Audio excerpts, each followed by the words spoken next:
हिमाचल प्रदेश की सरकार को अभी 2 साल पूरे होने वाले हैं, परंतु इसी बीच में पहले चुनाव, फिर से 6 विधायकों के चुनाव और फिर से 3 इंडिपेंडेंटों के उपचुनाव। हालाँकि आज की अगर हम बात करें, देहरा और नालागढ़ कांग्रेस के हाथ में, भाजपा हमीरपुर तो ले गई, परंतु इस विशेष चर्चा के साथ हम ज़रूर चर्चा करेंगे और हमारे साथ आज के जो गेस्ट मौजूद हैं, संदीप वर्मा जी, जिनके साथ हम पूरा ये चर्चा करेंगे कि असली में ये जो चुनावों का सिलसिला है हिमाचल प्रदेश में, क्योंकि यहाँ पर इस बार जो इंडिपेंडेंट कैंडिडेट थे, वो पिछली बार के चुनावों में मैं बात करूँ, आशीष शर्मा कम से कम 13,000 वोटों से जीते थे। अगर हम नालागढ़ की बात करें, 4,500 वोटों से जीते थे। देहरा की बात करें, होशियार सिंह 4,500 वोटों की जीत दर्ज करी थी। परंतु आज के चुनावों नतीजों में अगर मैं बात करूं, हमीरपुर भाजपा का गढ़ है, परंतु आशीष शर्मा मात्र 1400-1500 वोटों से ही यहाँ पे जीत पाए। हालांकि पुष्पिंदर वर्मा जो कि कांग्रेस के उम्मीदवार थे हमीरपुर से, उन्होंने कम से कम यहाँ पर 12-13 हज़ार वोटों की जो है वो लीड करी। संदीप जी, सबसे पहले आपका स्वागत है। पहला प्रश्न मैं सीधा ही करूँगा, ये जो हिमाचल जी। प्रदेश में चुनावों पर चुनाव हो रहे हैं, इसको आप कैसे देखते हैं? और इस बार जो अभी के अगर हम बात करें, 3 सीटों के जो नतीजे आए हैं, यहाँ पर इंडिपेंडेंट कैंडिडेट जीते थे, परंतु भाजपा यहाँ पर कहीं न कहीं 1 ही सीट जीत पाई और 2 सीटों पे कांग्रेस का जो था वो दबदबा रहा। क्या कहेंगे आप? देखिए, सबसे पहले तो आपके चैनल के माध्यम से जो जीते उम्मीदवार हैं, उनको हमारी तरफ से बधाई और शुभकामनाएँ। हुँ। तथा देखिए, जो ये 3 इलेक्शन अभी विधानसभा के उपचुनाव हुए हैं, तो ये इन तीनों में जो उम्मीदवार थे, ये इंडिपेंडेंट उम्मीदवार थे, जो कि विधानसभा में चुनकर पहुँचे थे पिछली बार। हुँ। तो इस बार कहीं न कहीं देखिए, भाजपा ने उम्मीदवारी जताई उन पे जो इंडिपेंडेंट कैंडिडेट थे, तो दूसरी तरफ से कांग्रेस के उम्मीदवार थे। मुकाबला रोचक था तथा इन चुनावों पे पिछले जो 6 उम्मीदवारों के चुनाव हुए थे, विधानसभा के जो चुनाव हुए, उनका कहीं न कहीं पे फ़र्क उस पे देखने को मिला। तो जहाँ पे देखिए, एक तरफ कांग्रेस जो थी वो सिर्फ़ भाजपा पे हमलावर इसलिए थी कि जनबल और धनबल पे वो बात कर रहे थे, तथा मुख्यमंत्री ने अपने कुशलता का प्रमाण जो था वो तीनों विधानसभाओं में दिया। तो जिसकी वजह से आज आप देख सकते हैं कि कांग्रेस जो है वो 2 सीटें जीतने में सफल रही, तथा भाजपा को एक उनकी झोली में 1 सीट आई है। तथा अगर हम भाजपा की बात करें, तो भाजपा में देखिए, इस बार थोड़ा-सा ये देखने में आया कि कोई भी एक जयराम ठाकुर जी को छोड़ के कोई स्टार प्रचारक किसी विधानसभा में देखने को नहीं मिला, तथा जयराम ठाकुर जी ने ही पूरा ये मोर्चा सँभाल के रखा था। और एक और अगर इसमें बात हम लोग अंक गणित की अगर हम बात करें, तो हमीरपुर की कॉन्स्टिट्यूंसी की बात करें, तो पिछली बार जो आशीष शर्मा जी थे वो बतौर आज़ाद उम्मीदवार जीते थे, तथा इस बार अगर हम देखें तो पुष्पेंद्र वर्मा की जो वोट पुष्पेंद्र वर्मा जी को मिले थे, वो कहीं न कहीं वो दुगने वोट थे जो पिछली बार की विधानसभा से उन्हें मिले थे। तो कांग्रेस को तो देखिए हमीरपुर में भी बढ़त रही।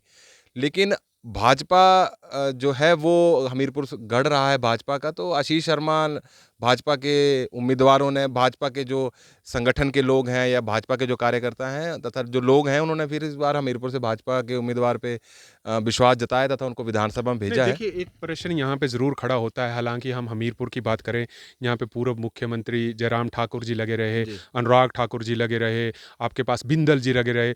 तो जहाँ तक आपने स्टार प्रचारकों की बात करी, हिमाचल के जो स्टार प्रचारक थे, वो तो कम से कम हमीरपुर में ही डटे रहे।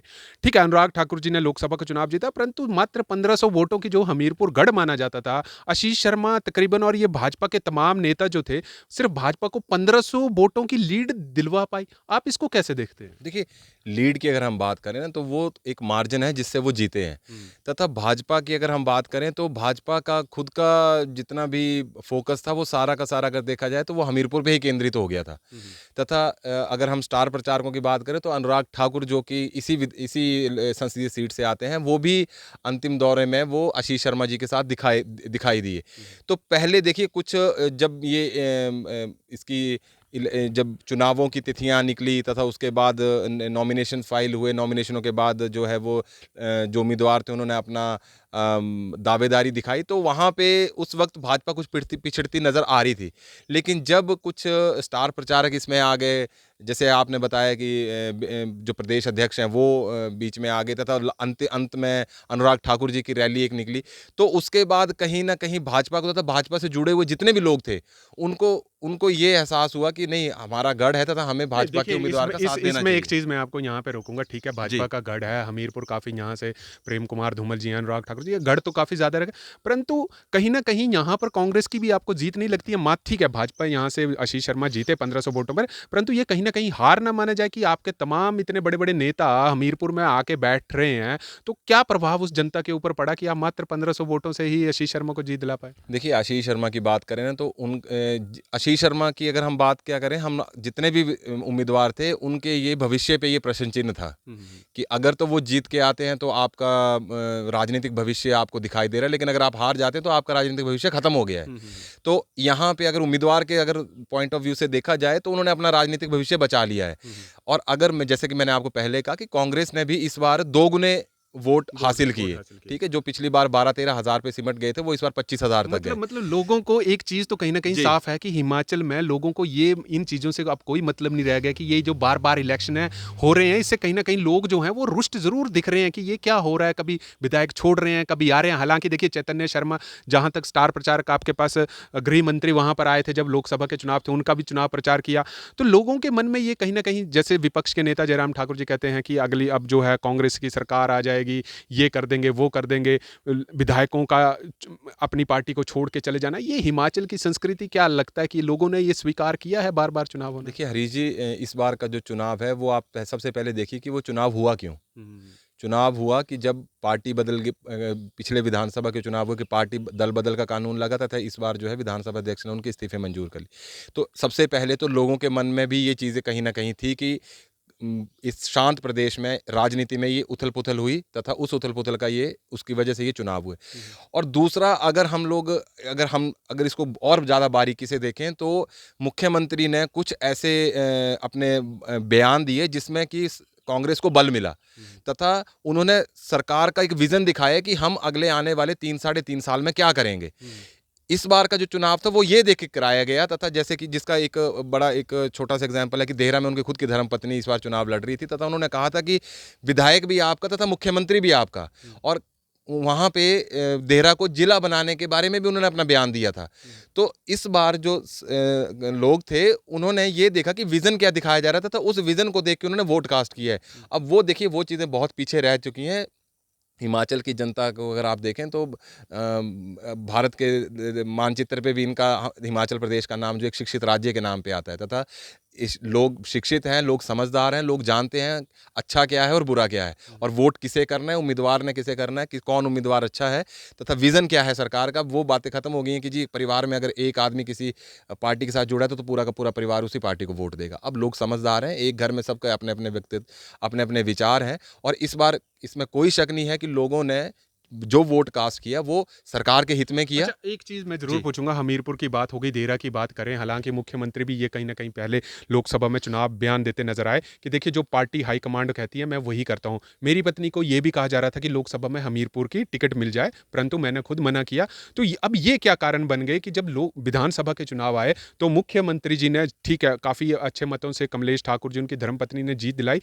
तो ये क्या इसको हम राजनीति से जोड़ें कि आपने लोकसभा की टिकट में कांग्रेस को पछाड़ दिया और विधानसभा की टिकट आप ले गए और आपने अपनी पत्नी को जिता दिया। इसको आप कैसे देखते हैं? देखिए विधानसभा और लोकसभा के जो चुनाव हैं वो अलग-अलग मुद्दों पे लड़े जाते हुँ, हैं, हुँ। ठीक है?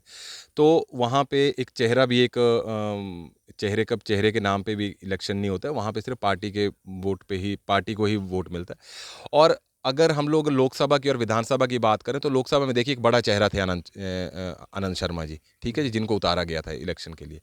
तो उस परिदृश्य में अगर मुख्यमंत्री ने नहीं हाईकमान को देखिए, मना मैं किया था। यहाँ पे आपको थोड़ा-सा रोकूँगा। अगर हम देखिए आपने अनंत शर्मा की बात करी, कांगड़ा संसदीय सीट से आते हैं, परंतु अगर हम देहरा की बात करें, वो हमीरपुर की ही संसदीय सीट में जो है, वो आते हैं। तो हमीरपुर से उनका यही बयान था कि हम उन्होंने अपनी पत्नी को टिकट नहीं दिलवाया, परंतु विधानसभा में जो है वो टिकट दिलवा दी है। इसको क्या देखिए अनंत शर्मा की बात करेंगे, देखिए लोकसभा के चुनावों में कितनी बड़ी बुरी हालत हुई उनकी, मतलब डेढ़ 2 लाख तकरीबन वोटों से जो थे, वो हारे। तो क्या कारण था कि ये सारा राजनीति का खेल जो था बैक एंड पे रचा जा रहा था कि आने वाले चुनावों में अगर विधानसभा, क्योंकि देखिए जिस दिन कांग्रेस 6 सीटों के चुनाव आए उसी दिन उनके इस्तीफे भी जो थे वो मंजूर कर लिए गए और मुख्यमंत्री ने अपनी धर्मपत्नी जी को टिकट दिलवा दी। जी देखिए अगर हम उम्मीदवार की बात करें संसदीय चुनावों में तो देहरा जो है वो बिल्कुल कांगड़ा हमीरपुर तथा कांगड़ा विधानसभा के वो एकदम सीमा पे वो सटा हुआ क्षेत्र है।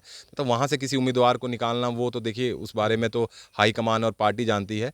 पर अगर आप जिस तरीके से बात कर रहे हैं कि संसदीय लोकसभा में टिकट ना लेके विधानसभा में टिकट लिए, तो देखिए यहाँ से जो भी पार्टी का एक सिस्टम रहता है कि यहाँ से नाम प्रपोज किए जाते हैं, हाईकमान उस पर मोहर लगाती है, तो वो देखिए वो चीज़ें हाईकमान पे और इनके जो ऊपर मैनेजमेंट बैठी होती है वो लोग अच्छा, अंतिम प्रश्न मैं डिसाइड ये करते हैं। पूछूंगा, देहरा में उपचुनाव हुए, क्या आपको लगता है कि वहाँ की जनता ने कमलेश ठाकुर जी को कांग्रेस के उम्मीदवार जिताया? हालांकि 2 बार वहाँ पे निर्दलीय चले रहे, हालांकि रमेश धवाला की राजनीति हम देखें, या अभी वहाँ पे जो होशियार सिंह भी 2 बार वहाँ से जीते, इंडिपेंडेंट जीते। इस बार क्या लगता था कि देहरा की जनता ने क्या सोचकर जो था वो कांग्रेस को वोट दिया? देखिए उसमें एक बड़ा सिंपल सा फैक्टर था कि एक मुख्यमंत्री खुद की धर्मपत्नी वहाँ से चुनाव लड़ रही है, ठीक है जी। तो देहरा के लिए वो कुछ ना कुछ तो अलग से वो चीज़ें लेके आएंगे जो बाकी विधानसभाओं में नहीं मिलेंगी। और दूसरा यहाँ पे ये भी था, देखिए चुनावों से पहले उम्मीदवारों की उम्मीदवारी तय करने के लिए बहुत से मापदंड होते हैं। और अगर आप देखें इन तीनों में, तो ये नालागढ़ की अगर हम बात करें तो वही 2 उम्मीदवार थे जो पिछले चुनावों में भी थे। हमीरपुर की बात करें तो वही 2 उम्मीदवार थे जो पिछले चुनावों में थे। लेकिन देहरा में सिर्फ कांग्रेस का उम्मीदवार बदला गया। भाजपा की तरफ से जो थे वो होशियार सिंह थे जी, तो जो कि पिछली बार फिर उम्मीदवार थे, बेशक वो इंडिपेंडेंट उम्मीदवार थे। तो एक ये बदलाव हुआ देहरा में। दूसरा, मुख्यमंत्री जी की धर्मपत्नी है तथा मुख्यमंत्री जी खुद उस विधानसभा में उन्होंने अपना ज़्यादातर समय विधानसभा में दिया, तथा जिस तरीके से जो उनके व्यक्तित्व थे कि एक इमोशनल कार्ड भी खेला गया कि विधायक भी आपका, मुख्यमंत्री भी आपका, तथा देहरा को जिला बनाने के बारे में भी आगे बात प्रोग्रेस की जाए। तो ये सारे मुद्दे जब इकट्ठे हो गए और देहरा की जनता ने भी हो सकता है ये चीज़ भी देखी हो कि हमारा जो एक इंडिपेंडेंट कैंडिडेट था, जो कि ना जिस पे हमने ना भाजपा पे अपना विश्वास जताया, ना कांग्रेस पे अपना विश्वास जता के एक इंडिपेंडेंट कैंडिडेट को विधानसभा में भेजा था, वही उन्होंने ही बाद में जो है वो अपनी पार्टी बदल के वो भाजपा की तरफ से आ गए। तो देखिए ये एंटी इनकम्बेंसी की अगर हम बात करें तो वो ये यहाँ पे वो चीज़ नज़र आई। तथा जैसे कि मुख्यमंत्री जी का खुद का जो है वो ससुराल पक्ष जो है वो देहरा में, तो ये सारी चीज़ें जब डिफरेंट फैक्टर्स जो थे वो एक फैक्टर बन के आए, तो उसकी वजह से आप देखिए 9 साढ़े 9 हज़ार से उन्होंने जीत हासिल की। धन्यवाद संदीप जी आपका। बहुत बहुत तो धन्यवाद। देखिए, ये हमारे साथ विशेष चर्चा में जुड़ने थे, तो आज हमने जो इलेक्शंस का जो एक विश्लेषण था वो आप सभी के सामने किया। आप ज़रूर कमेंट और लाइक ज़रूर करिएगा। तब तक आप जुड़ रहिए हरीश वर्मा के साथ हिमाचल फास्ट एक्सप्रेस के लिए।